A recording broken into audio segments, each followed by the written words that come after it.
Welcome back, Troglodytes, to your daily dose of guitar information, the Trogly's Guitar Show. It's time for our weekly mod collection demo shop recap video. And I'm happy to tell you guys, I will never miss another mod shop collection guitar, because it used to be, if you weren't here right when this shop magically decided to restock, things would sell out and you would never know what was available that week. So like right now we've got a Les Paul Studio, a 60th anniversary, and the fat-necked SG that's been sitting around here. I think the only thing new here is really that Studio. So normally most people would be like, I wonder what was listed this week.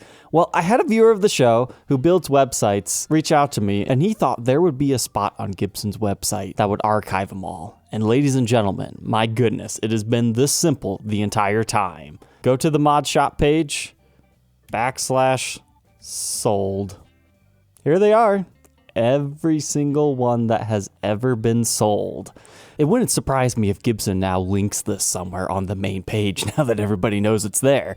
So I think next week, or a week that we have a slow news week anyways, we'll go through and cover the ones that I've missed here. But let's check out this week's offerings. A Lefty 335, which is kind of cool to see. It's got that custom-made plaque on it. It's kind of 70s in style with the trapeze tailpiece on it. Yeah, that's actually kind of cool. Then apparently they did a second fat-necked SG that sold. A couple of acoustics. You've got kind of an interesting reissue and stuff, but let's talk about the big ones. First up here, we've got a Les Paul Classic in what they call Dill Top. I'm not sure how I feel about that name, but I guess they're going after a dill pickle. As compared to a regular Les Paul Classic, they have covered pickups on here with the new finish, and it appears the back is black. So once again, one of those top refins only, but oh, they put Burst-bucker pickups in here. Looks like 1 and 2. So that's kind of cool. Similar story with a Les Paul Jr. in Tough Blue, they call it. Except for this time, it wasn't only the top that they did. They went ahead and did the back as well. That's pretty nice. And you can't do a Junior without a special. They called this one TV Green Satin, which to me, it just looks like a puke green color. I mean, we've got the Toaster P90, so that's a little bit interesting with the chrome covers. But for me personally, I don't understand why they're calling it a TV finish. I can't see the wood grain. Even on this close-up shot, that looks all filled in. Not sure I agree with the title on that one. Because normally, things like TV Yellow, look at it right here, or the TV White. You can see that mahogany wood grain, and it gets like a dark grain fill. This one just doesn't quite cut the bill for me. So this is a 50s Les Paul Standard. I think, those are $2,800 now, brand new. So this one had quite a premium at $3,400, but they did it in what they call Mirage Sparkle. And I love this shot. I think they're listening to my advice here. They're trying to take things at different angles, because I would have never have known this went from blue to purple. This is kind of like a flip-flop finish, kind of like what PRS has recently made popular on their Silver Sky models. You can check out both reviews and demos of those guitars here. Because from here, I just thought it was like a metallic teal finish, and I thought it was cool enough. I didn't even realize it had that color shifting ability. Looks like this one also has Burst-bucker pickups in here, all the regular other specs, but that is a cool guitar. Congrats to whoever got that one. So that wraps up the mod shop collection for this week. Some decent offerings. But as I was alluding to earlier this week, the Reverb guys wrote an article saying Gibson was planning to sell Halloween colored axes this week. Now, if you take the time to read through this article, it seems like the guy who wrote this didn't really like the guitars, and I'll agree with him. Most of these seem more like an afterthought. Let's try to make them Halloween-like. So let's cover the more Halloween-influenced ones first, since we're coming up on that time. So Sparkling Burgundy Les Paul Modern. Essentially, all they did was black it out, put the gold hardware on it, and it completely transformed the look of this guitar once again. But what really shocked me on this one is I was loving that deep red finish, but then you get to the back and whoa! It's natural. They put the cream backplates on here to make it really natural looking. Cool wood grain. This is a nice piece. That's nothing new. That's what this guitar would look like today. And it's got the natural back. But just swapping back and forth between them, I mean, you can easily tell this is a special example. And at the time of recording is still available for $500 off today's retail price. Here was a Studio in Black Cherry Burst. That was just its stock color, nothing too fancy, but it definitely fits the Halloween vampire vibe. Looks like all they changed was the gold hardware on it and the knobs. And surprisingly enough, a brass truss rod cover. This was one in their banner, and one of those ones that I feel like they were just trying to make it slightly Halloween-y. Like it's just black and they put those colored pickup rings on it to be orange, you know, kind of Halloween colors. It really didn't surprise me, even after the article, that this thing is still sitting in the shop. I mean, that's a fair price for a newer custom, but it just lacked that wow factor. And now this darn thing, I'm upset. I sat for an hour and a half refreshing this page, and I still missed this thing.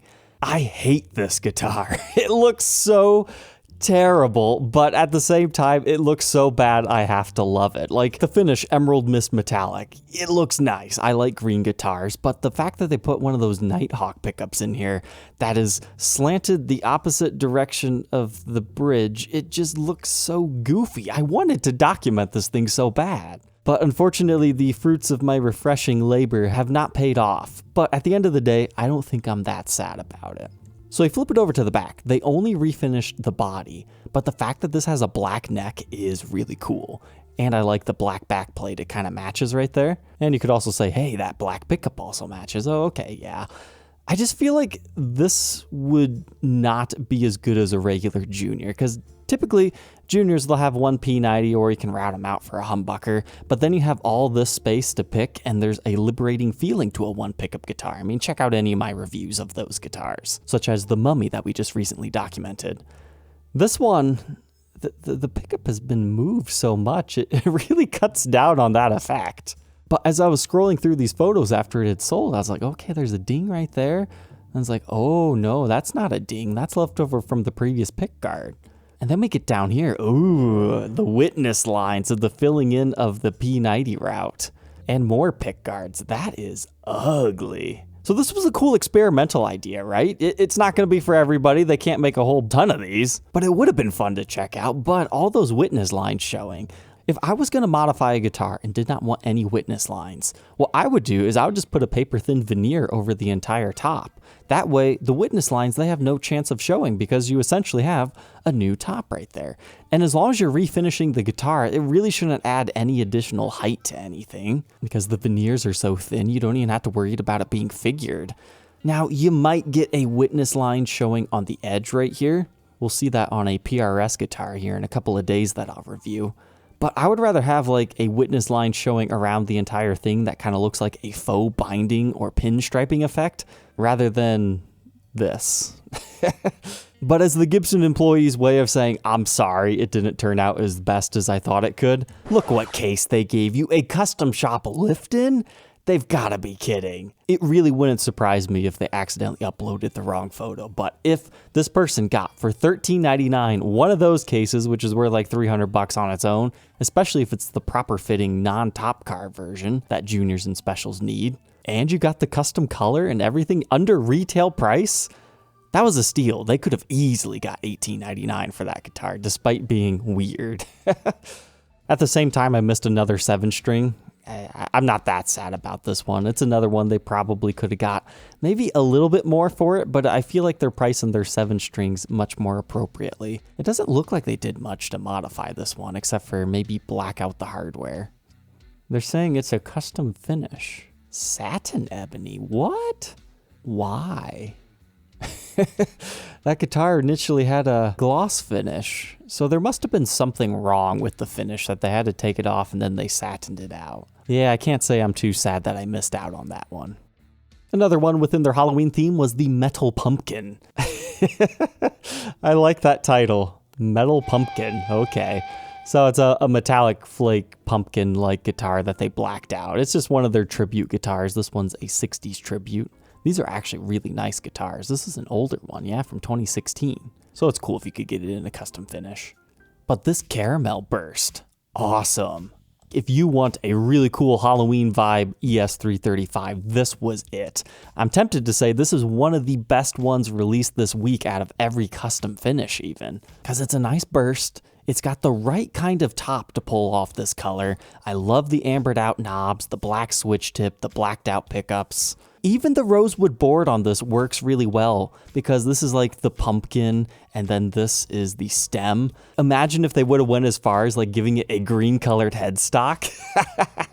That would probably be a bit too much, but I think you guys can see what I'm talking about. Maybe just do the widow effect and make the Gibson logo green. Yeah, that would have been sweet. But then you flip it over to the back. They did the same thing to the back, but they left the neck a natural mahogany color. I guess to continue on our previous theme of having a leaf, you could do like a green stinger or something. Again, I don't know how that would really look. You might be able to get away with my Gibson logo idea. And then you move on next to this golden brown burst. It's kind of pumpkin-like, I guess you could say. They put gold hardware on it. Not my favorite, but it's still sold. Let's go back to the Halloween theme and dress up as signature artists. So this was a 70s Flying V, which is normally white, so this must actually be from their exclusives collection that has the black. You can buy those now, but they swapped it out for EMG pickups, and they gave it like an aged pearloid pickguard. Like, that would not look good if it was blinding white. I like that kind of off-white color. The only thing this is missing that throws off our balance is they need that for the truss rod cover as well, because that's just blinding white plastic there. It doesn't work. But this really reminds me of Kirk Hammett's 1979 Flying V. But now on to the two coolest ones. This is completely inspired by the Marc Bolan Les Paul Custom. This instrument has a huge story behind it, but you can see it's kind of like that aged natural finish. They've got the zebra pickup in the neck, double black in the bottom. And then you flip over here. I mean, it's pretty easy to see where inspiration struck on this one. And it was only $4,000 for a makeshift Bolan. It appears to still have the ebony fretboard, custom headstock, although they decided to leave the black back, which means this likely started life as a black Les Paul Custom. But that's not all bad, because I really like this side profile view, because you get orange and the black, and this was their Halloween week this week. And our last signature artist, this one gives me Steve Clark of Def Leppard vibes. Now, technically, his was a black custom, and his would have the Kaler, but it has the 3 uncovered pickups, despite this one being one of those toaster P90s. And they creamed out most of the plastics, despite being a standard. It just gave me those vibes. So rather than paying a lot of money for one that looks similar to his from the 80s, you can pick this thing up for $2,000. But that's the end of the Halloween-themed ones. Here's everything else that was offered that I thought was interesting. So this is a traditional Pro 5. People kind of stopped paying attention to the traditional Pros after the first 3 lineups, but the 5 is interesting because it's one of few guitars that's produced currently. I believe this is a Guitar Center exclusive that has a mahogany top. Now sure, they changed out some of the plastics to give it a bit of a Halloween vibe, but in my opinion, not enough to lump it with the other Halloween guitars. Then we had this 50 Standard Goldtop. Look at the price on that thing, $17.99. That's a full $1,000 off today's retail price. Now they've blacked out the plastics and swapped your pickups up a little bit. And you're probably wondering, why is it so cheap? It looks like they swapped out our back plates too. So I was scrolling through here trying to figure it out myself. And then, whoa, somebody's drill slipped. So they were screwing this in. You can tell it's a little bit crooked right there as compared to this one that's a bit more flush. And it must have slipped out and then, that must be so frustrating when putting a guitar together when you're almost done and then that happens. But that one little scratch right there saves you $1,000. Still a nice guitar. This 60s tribute in satin, I just thought it had really nice wood grain figuring to it. There was actually 2 or 3 of these that looked very similar, but this one had that black border. It's got semi-what Halloween vibes to it, but you could still play this any other day of the year and not look completely out of place. Then we've got this Explorer Custom. I didn't even realize it was a custom. I was blinded by this pearloid pickguard, because normally they have the cool multiply black ones. So when I looked at the rest of the guitar, I was like, is that a custom? Yeah, of course it is. And then this one, this is another Guitar Center exclusive finish called Tri-Burst. They called it Triple Burst here. And man, I agree with that title. I mean, I get it. Tri is just triple shortened down. But Triple Burst makes me kind of appreciate this because, yeah, 1, 2, 3. I just wish it had a little bit more of a teardrop shape for the Triple Burst. That's why I've never been a big fan of this. Because it's basically just a cherry sunburst that does indeed have the teardrop shape, but then they put a black border around it. Okay. I've never looked at Tri-burst like that before. I can't unsee it now. Tri-burst is just teardrop mixed with perimeter. Okay, all right. I have a new appreciation for this finish. It's goofy, and it's for sale at $2,000. And now we need to dive into all the different sold listings. Obviously, we've seen a few of these before, but these are my highlights. This thing, it sold ridiculously fast. It was like, I think the 4th one to sell on Thursday. And I was confused because I was looking at it. It's like, okay, it's one of those 2015 style spec double cut guitars. They're not necessarily super desirable by any means. But then I flipped it over to the back. Gibson demo shop guys, you sly dogs, you put a stinger on it. That transforms this guitar from meh to oh yeah. Stingers are so cool, despite how you feel about the titanium nuts and the wider neck widths. But that black on yellow looks fantastic. Now the ding on the back of the headstock, maybe not so much, but that's the reason why they had refinished over the side here. Like I thought, is this the first one we've seen with a headstock repair? Like I talked to the guy who runs this division and he said he doesn't think they'll ever fix broken guitars, but that doesn't mean I won't always look at these things to see if maybe one day they'll change their mind. Once again, another 60s tribute, but this time, I don't know, something about this just looks doofy to me with the mini humbuckers and the black plastics and the black hardware, but you can tell it's got some interesting figuring within the wood as well as wood grain figuring. Like I didn't realize how good the wood grainage was until I saw this photo. I mean, yeah, that's interesting. Not much to talk about on the back, but that top, I bet would be really cool in person. So congrats to who got that one. And then this one, 50th Anniversary SG Standard. I had somebody messaging me about this guitar. He ended up purchasing it because what's cool about this one is it's a 24 fret SG. So that makes it different. But if you buy one of these thinking that, oh, it's going to become highly collectible because of this, do keep in mind that was used on a lot of SGs that year, so this isn't necessarily a 50th anniversary guitar. For example, when people sell 1994 Gibsons, they always put in the title, 100th anniversary year, the centennial year of Gibson, centennial guitar. Okay, but it's not the centennial guitar. That belongs to these guys, the big, really expensive ones that cost way too much and really didn't do that well as far as being investments in the future. But at $1,500, it was a fair price for somebody looking for that model. But they took the original case and gave it a gig bag, so that kind of hurts that deal. Then we got a J45 Standard in a satin cherry custom finish. I thought I'd share it just in case somebody was interested in acoustic guitars. I like the fact that the back is also a cherry color. It probably started life like that, and then they swapped out the top. This Les Paul Standard, they gave it a hummingbird pickup cover. Once again, chopping up those pick guards, turning them into pickup covers. And we have the BFG style wooden knobs. That was actually pretty cool for $2,000. I'm hoping there's a special guitar that I buy in the future for documentation that has these style of pickup covers, because I really am curious.